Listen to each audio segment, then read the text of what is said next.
बोले बाल मुकुंद भगवान की, कृष्ण बलदेव की, सत्य सनातन धर्म की। गजानन भूतगणादिसेवितं कपितजम्बो फलचारुक्षणं उमासुतं शोकविनाशकारकं नमामि विघ्नेश्वरपादपङ्कजम्।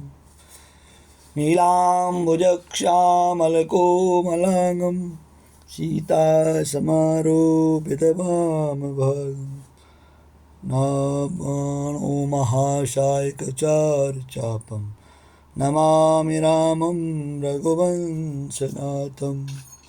गङ्गातरङ्गरमणीयजटाकलापं गौरीनिरन्तरविभूषितवामभागं नारायणं प्रियमनङ्गमदापहारं वाराणसीपुरपते भज विश्वनाथं। गङ्गसकलमुदमङ्गलमूला सबसुखकरणि हरनि सबशूला। सर्वमाङ्गलमाङ्गल्ये शिवे सर्वार्थसाधिके शरणे त्र्यम्बके गौरी नारायणी नमोऽस्तुते। गुरुर्ब्रह्मा गुरुर्विष्णु गुरुर्देवो महेश्वर गुरुसाक्षात् परं ब्रह्म तस्मै श्रीगुरुभ्यो नमः। बोले सद्गुरु महाराज की जय, कृष्ण बलदेव की जय, सत्य सनातन धर्म की जय। धर्म की जय हो, अधर्म का नाश हो, प्राणियों में सद्भावना हो, विश्व का कल्याण हो। भारत माता की जय, गौ माता की जय, गंगा मैया की जय, यमुना मैया की जय, बद्री विशाल धाम की जय, आज के आनंद की जय। ओम नमः पार्वती पतये, हर हर महादेव। पुरुषोत्तम महात्म्य की जय, पुरुषोत्तम मास की जय। आइए, पुरुषोत्तम महात्म्य।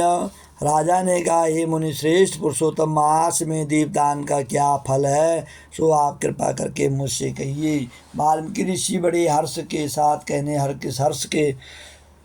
हर्ष से कहने लगे, भाग्य नगर में चित्रबाहु नाम का राजा राज्य करता था। वह सत्य प्रतिज्ञा वाला, बुद्धिमान, शूरवीर, क्षमाशील, सब धर्मों को जानने वाला, शील रूप दया से युक्त, पूजनीय भगवान का भक्त। एक दिन दूर से आए हुए अगस्त्य मुनि को देखकर दंडवत प्रणाम करो। विधि से पूजन करके, भक्ति से आसन बिछा करके ऋषि के आगे बैठकर विनय से नम्रता के साथ बोला, आज मेरा जन्म सफल हुआ। जो मुनिराज मुझ सेवक के घर पर आए, फिर सिर झुका करके राजा हाथ जोड़कर कहने लगा, महाराज, मेरे यहाँ बहुत सी लक्ष्मी और अकंटक राजा कैसे हुआ, तथा यह पतिव्रता स्त्री कैसे प्राप्त हुई। मैंने ऐसा कौन सा अच्छा कार्य किया, यह सब कृपा करके मुझसे कहिए। अगस्त्य जी राजा से कहने लगे, हे राजन, मैं तेरे पूर्व जन्म का चरित्र कहता हूँ, सुनो। सुंदर काशीपुरी में मणिग्रीव नाम से तो हुआ था। मणिग्रीव के नाम से तो नास्तिक, दुष्ट चरित्र वाला, कृतघ्न, खोटी बुद्धि वाला, परंतु तेरी यह सुंदर स्त्री मन कर्म वाणी से पवित्र, पतिव्रता, सेवा के प्रायण, पवित्रव्रता, महाभाग्यशाली, धर्म से निष्ठा वाली।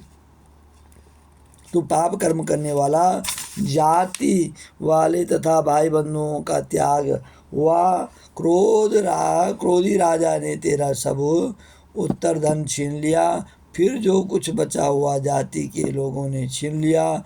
सब धन को चले जाने पर तुझको बड़ा क्लेश हुआ। तेरा सब कुछ चले गया। हाँ, सारी लक्ष्मी कुछ राजा ने छीन ली, कुछ गांव वालों ने छीन ली। धन के नाश होने पर, अत्यंत उद्विग्न मन हो जाने पर भी इस पतिव्रता स्त्री ने तेरा त्याग नहीं किया। ये जो तेरी पत्नी है, ये पिछले जन्म में तेरी पत्नी थी, तो इसलिए तेरा पिछले जन्म में त्याग नहीं किया। ये राजन, इस तरह उस वन में तू रहता था। एक दिन मणिग्रीव धनुष उठा करके मृग के मांस के लिए बहुत से सिद्ध मृगों के से भरे हुए वन को गया। उस मनुष्य रहित वन में मार्ग में उग्रदेव के नाम से प्रसिद्ध एक मुनि दिशा भूल कर दोपहर होने से अत्यंत पीड़ित मूर्छित होकर वहां पर गिर पड़े। तब उस मार्ग के भूले हुए दुखित ब्राह्मण को देखकर तेरे मन में दया उत्पन्न हो गई। उसको उठा करके अपने आश्रम में ले आया। तुम दोनों स्त्री पुरुष ने उस उग्रदेव के अत्यंत सेवा की। तब वह महायोगी चेतना को प्राप्त होकर आश्चर्य करने लगा कि मैं कहाँ था और उस वन में मुझको कौन लाया। उग्रदेव बोला, मैं तुमको नहीं जानता हूँ कि तुम कौन हो, सो बताओ, क्योंकि बुद्धिमान ब्राह्मण की बिना जाने हुए नहीं रहना चाहिए। मणिग्रीव कहने लगा, हे ब्राह्मण, मैं भाई बंधुओं और जाति के लोगों से त्यागा हुआ मणिग्रीव नाम का शूद्र हूँ।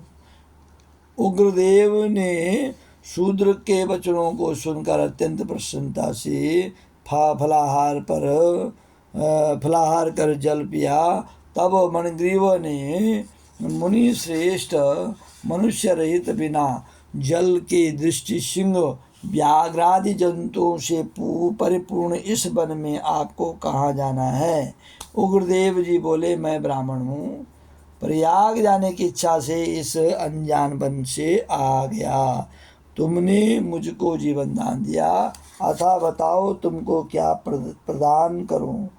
हे मणिग्रीव, किस दुख से तुम दोनों स्त्री पुरुष ने वन का आश्रय लिया, सो मुझसे कहो, मैं तुम्हारे सब दुख दूर करने की चेष्टा करूँगा। अगस्त ऋषि कहने लगे, इस तरह स्त्री के सामने उग्रदेव के वचनों को सुनकर मणिग्रीव मुनीश्वर की प्रार्थना कर दरिद्रता रूपी समुद्र से पार उतरने के लिए अपने अत्यंत भयंकर अनेक कर्मों को सुनने लगा।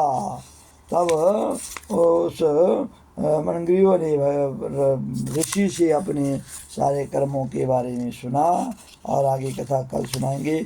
बोले बाल मुकुंद भगवान की जय, कृष्ण बलदेव की जय, सत्य सनातन धर्म की जय, आज के आनंद की जय।